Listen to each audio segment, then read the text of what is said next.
Well, today we begin the last week of Lent that is not Holy Week, which obviously will be next week. And Holy Week, of course, ends Lent.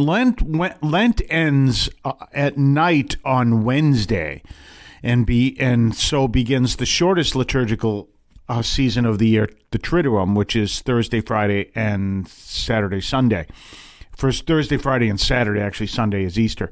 So we're almost through with Lent at this point. And today we have the famous story of Daniel and Susanna. If you don't know the story, it is Susanna who suffers what is well known today in various circles, including the church, but also in other circles as well. And that is that story of harassment and sexual violence, and the response that you won't say anything against us because we're powerful. Lo and behold, Daniel represents this young voice against that dynamic. We see the story of Daniel and Susanna. Susanna becomes the victim of this reality thanks to two elders of the synagogue who will tell people, well, who no one's going to believe you, but they're going to believe us. And this passage actually has my favorite verse in the Bible on it. By your lie has just cost you your head. That's by your lie has just cost you your head. Love that. I always wanted to use that on someone. Someone, obviously I couldn't do the cost you your head part, but someone says, this is a lie. You know, someone says something, a lie, and I catch them in a lie. Your lie just cost you your head. I've always wanted to use that. Obviously, I couldn't literally do that, and I wouldn't want to literally do that, but I love the line. So in any case, there is this reality, but it also reflects something else that's important to understand. Remember, the book of Daniel is written during the time of the Maccabean revolt. And we forget, we can look in the story of Maccabees of these families that hold to Jewish law and refuse to disobey the law of God. But we realize that the reason why the Maccabean revolt was needed is because a lot of people went and followed the role of the ways of the Greeks and rejected Jewish law. And it was these minority of people who said, no, we are going to live by the gospel, or rather by the Jewish law. Well, the important distinction between those things is that there are a lot of people that follow the Greeks. Well, you're going to find that in every society. And it's always important to be those who say, no, I'm not going to walk down that path. Well, of course, we teach that to kids all the time. Do not walk down that path. One of my favorite writers is H.P. Lovecraft. And if you look at the theme of his writing, part of it is always do not walk down that path. It's a very powerful theme that you find in his writing. Do not walk down that path. Do not open that door. Do not walk in that corridor. Those are powerful signs in his books to reflect that foreshadowing that reflects terror. But it's an important message to teach the youth. There are certain things that you have to understand, that you experience a warning sign, then listen to what that warning sign is. Now, you're talking to a baby boomer. I was thinking about this the other day because we grew up in a time that nowadays people would say, you did what? You were allowed to do what? And it was all, like thumbing on Cape Cod. I worked in a place in Osterville, Massachusetts, and we would get to Hyannis. And the way we'd get there is we would thumb. We'd walk, a combination of walking and thumbing. And we'd get into downtown Hyannis. But that's how we'd get there, by thumbing on Cape Cod. This is back in the 70s. And today people would say, what? I don't even know if people do this hitchhiking anymore. Because, that whole thing that if you pick up a hitchhiker, if you're picking up a hitchhiker, either you or the hitchhiker are psycho killers. which we never thought like that at that time. Although I used to do one thing that I kind of look at is important part of self-protection, but would it have really worked? I always made sure you could open up the door from the inside whenever I got into a stranger's car. Which, by the way, what is the thing? Stranger danger and all this stuff. But we were back in the 70s, and we were the baby boomers and everything else. One of the other things I realized when I was in kindergarten, because I was behind a car the other day that had, that was, someone's car, but it had those school bus signs on it because they were picking up people for whatever school. And so they were licensed to be school buses. And I went to kindergarten. We had one of the, mothers would pick us up and drive us to kindergarten, which was down by the beach. And I was maybe about 2 miles away from the beach. And we used to walk to the beach all the time, too. But I was about 2 miles away. And she picked us up in a Corvair Monza. And we didn't have seatbelts back then. So here were these little kids in a Corvair Monza. If you don't know anything about a Corvair Monza, Ralph Nader described it as unsafe at any speed. And that's the way we did things. We didn't think anywhere else. And Ralph Nader hadn't made his declaration yet. And here we're we're in a Corvair Monza as kids going to kindergarten without those little school bus things. And I'm saying, we grew up in an age where that's the way we lived. But even then, we understood what was good. And, there was the risky stuff that we in the 70s never thought of it being risky. The people today would be horrified. If you go back to Woodstock, which was the ultimate experience of the baby boomers back in 1969. No, I wasn't at Woodstock. I was 11 years old. But if you see how they got there, many of them hitchhiked there. Others, they had to park their car miles because there was so many people went, which they didn't expect, miles from the venue, and they had to walk there and all this other stuff with strangers and everything else. That was, and then turns out there were 400,000 strangers there. But you had to understand that was the time, but they still understood there were certain things to stand for and certain things not to, certain things to believe in, certain things not to, and certain doors not to open and certain ways not to go. But also at the same time, we're called to stand up for what is right in general. So when a teacher acts, badly, or even when a priest acts badly, you should call it. I had a situation a long time ago where someone was speaking to me that her son or daughter was in a religious ed class. And this was, after school, what we would call in the church CCD, after school religious ed. And the teacher in this class, it was after regular school, so it wasn't after school of religious ed. It was during religious ed class, which was held after regular school.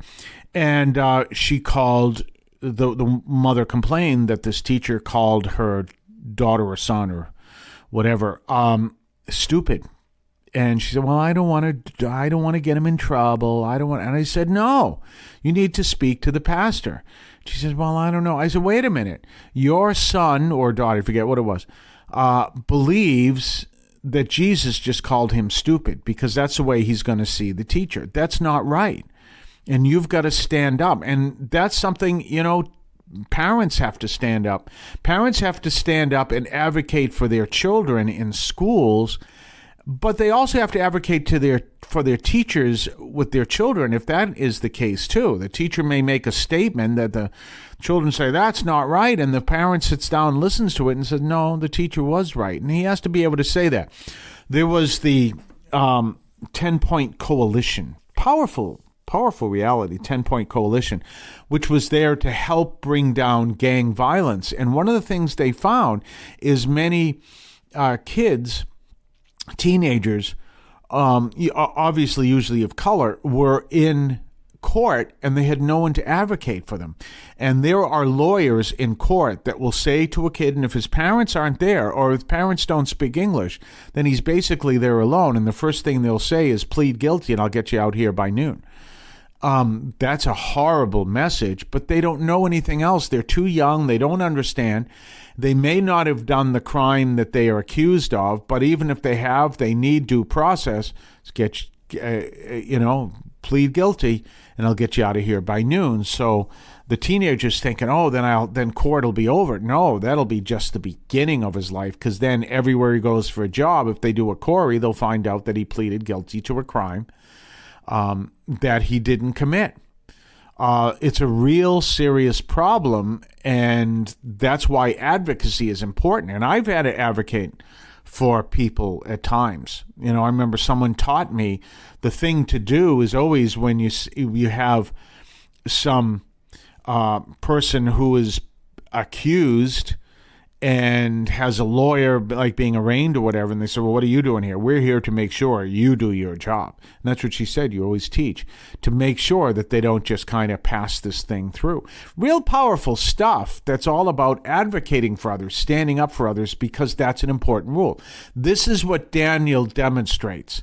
And by standing up and morally straight saying, this is the way you have to be. I had a situation when I was in the Navy, and there were two guys who were forced as punishment to work in an enclosed room with what was called carbon tetrachloride. It was used to clean things. Well, someone had MS that I knew from before joining the Navy, and he said he believes it was caused by carbon tetrachloride. And I went ballistic, and I got a little trouble with the captain, but I said, this isn't right. We'll be back right after this. You're listening to the Catholic Audio Media Podcast. Did you know that the Catholic Audio Media Podcast is available on various podcast platforms? You can find us, among others, on Podbean, which is our home platform. You can find it on Spotify, Amazon Music, iHeart, among others. Just look for Catholic Audio Media, all one word. On some platforms, such as Spotify, look for Catholic Audio Media, 3 words, and subscribe and listen to the Catholic Audio Media Podcast. Don't forget to subscribe to us on Patreon. Patreon.com/Catholic Audio Media. Patreon.com/Catholic Audio Media. Check us out. Check what we have to offer. Previews of upcoming podcasts. Previews of upcoming columns over at catholicaudiomedia.substack.com. Your ability to comment, make suggestions, even make suggestions in upcoming programs. Check us out. Patreon.com, Catholic Audio Media. We're back. There's something that happened last week that's got, all kinds of people in a tizzy over something that President Trump said. And this is not an endorsement or lack of or anything else, just so you know. But it was in regard to talking about surprise attacks.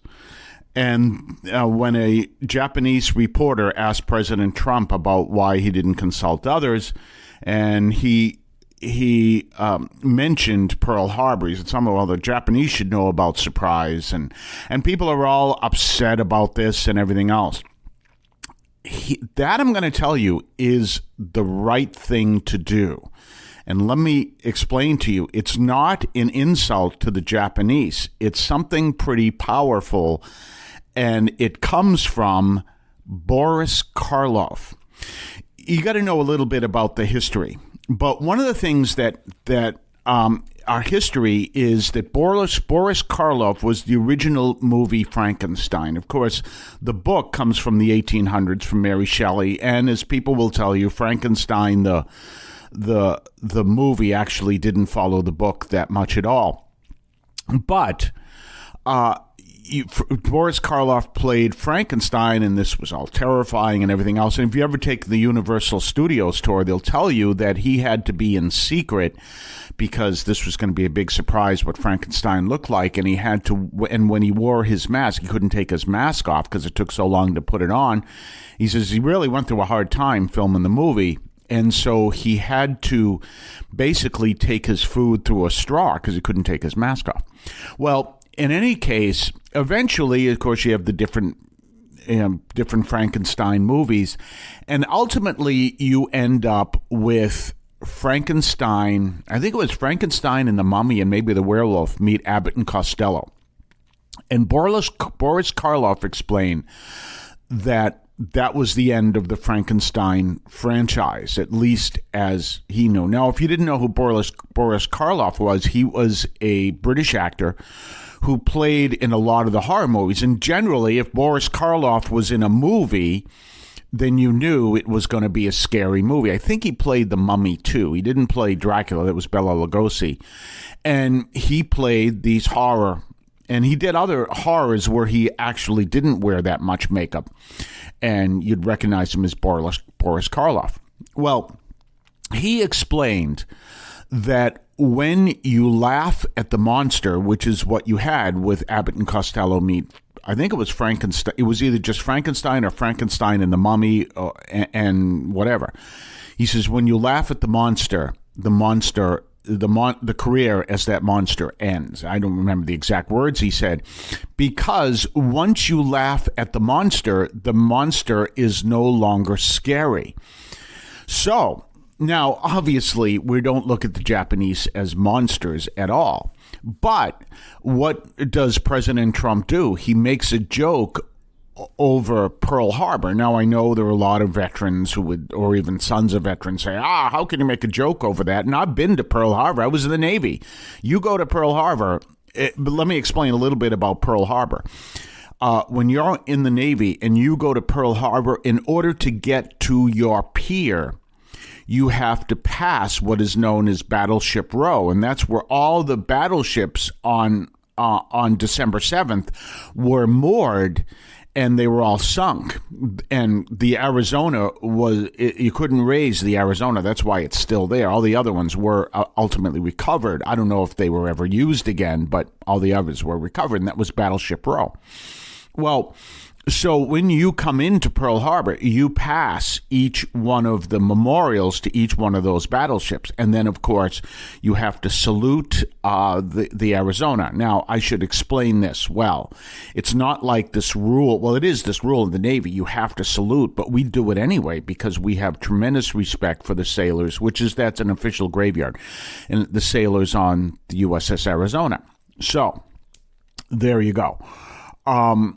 So obviously, I wouldn't be disrespecting Pearl Harbor at all. But by saying that, then he makes it clear that Pearl Harbor happened. We know what happened. It's over. Now, granted, it was over a long time ago, but I'll tell another little story about that. But it's over. And making that joke actually was the right thing to do because of the fact that when you laugh at the monster's career ends. Now, Japanese are not monsters. We know that. As a matter of fact, I was in Japan with the Navy in 1979. And let me tell you something. Now, of course, if I were to tell you what we discovered there, you'd go, oh, you found antiques, because back then they weren't antiques. But the Japanese technology, especially in stereo equipment, was incredible. We were there looking at all this Japanese, because it was all coming out of Japan.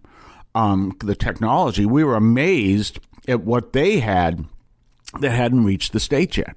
So in any case, we were long over Pearl Harbor, although I ended up, after I got out of the Navy, when I was, when I was first ordained, or it might have been one of the cars I had when I was in the seminary, one of the cars I had.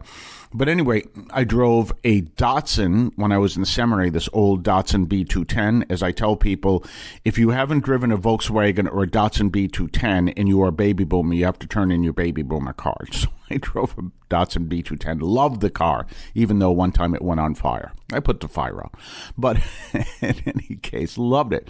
But the father of a friend of mine, a coworker, he saw the car and he says, "You're driving one of those Japanese cars," because he was a Navy veteran from World War II, and he hated. This is in the 80s, and he hated the Japanese. At least he wouldn't buy a Japanese product. Well, we're long beyond that. So when Donald Trump makes that statement, when he says, and jokes about it and everyone laughs about it, it's not an embarrassing moment. It's not a bad thing to say about the Japanese. It's that principle that comes from Boris Karloff. we're over this. And it's a very important principle. That's one of the reasons why if people will make jokes about threats to them in the political field, they'll make jokes because once you use humor, the person doesn't have the same power anymore. It's a very common technique, and one of them sold by Saul Alinsky. So you understand that powerful reality. So when the President Trump, and again, this isn't a political statement for or against, it's just a simple statement. When President Trump makes that statement, he is, it was actually the exact right thing to do. Again, because of the principle from Boris Karloff. Now, Boris Karloff talked about Frankenstein. He himself played some great parts afterwards, but he wasn't Frankenstein because the humor came from Frankenstein, from that reality. He says he knew that when it was over. One of his last parts, it might have been the absolute last part he ever did, Boris Karloff, was he narrated how the Grinch Stole Christmas for that television special. That's Boris Karloff's voice. He narrated the whole thing because, again, that whole genre, he was into the scary stuff. He was great. He had his own TV show like Alfred Hitchcock Presents. It was, I think, Boris Karloff Presents. So he had all that as well. But he understood the theatrics of horror movies, and he knew that's, if you start joking around about what's this, Ghostface, then eventually no one's going to watch the movie anymore. So it's really kind of interesting to see that. So anyway, just something to keep in mind. We're going to take a break. In the meantime, remember to subscribe, and we'll be right back right after this. You can now leave a message for us, which we can air and discuss on this program. Just call 617-297-7452. That's 617-297-7452. 617-297-7452. Feel free to call, leave a comment, a question, or even feedback, and we may play it on the air. I can discuss your comment or question as well, so give that a try. 617-297-7452, 617-297-7452. Don't forget to subscribe to us on Patreon. Patreon.com/Catholic Audio Media. Patreon.com/Catholic Audio Media. Check us out. Check what we have to offer. Previews of upcoming podcasts. Previews of upcoming columns over at CatholicAudiomedia.substack.com. Your ability to comment, make suggestions, even make suggestions in upcoming programs. Check us out. Patreon.com, Catholic Audio Media. Tomorrow we're going to see the famous story of the bronze serpent, which becomes a foreshadowing of Jesus on the cross. So we're going to look at that story tomorrow. We're going to try to come to understand it, which we obviously will. This comes from the book of Numbers, and it's one of the many stories of the Hebrews rebelling against Moses during their journey to the promised land. So that's what's coming up tomorrow. In the meantime, we focus on this last full week of Lent as we prepare for Holy Week. And Holy Week is a fascinating story as well, and we're going to look at those stories obviously next week. But we're focused on that. And don't forget Palm Sunday. By the way, if your parish is looking for someone to help them read on Palm Sunday, volunteer. Maybe we should talk about that, about volunteering. Volunteer, because, sometimes it's hard to find volunteers. Yeah, definitely volunteer. This isn't the military. In the military, you don't volunteer. But in parishes, you do.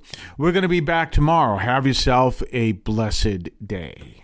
Yeah, you know the real is back. Father Carr Chaplain from the city of champions, dropping daily reflections coming straight from the field. The raw truth revealed for the strong-willed. It's the Greatest Act of Defiance podcast with your host Father Carr, a message built to last. The Greatest Act of Defiance podcast. That's right, the Greatest Act of Defiance. Word up. Word up. Word up.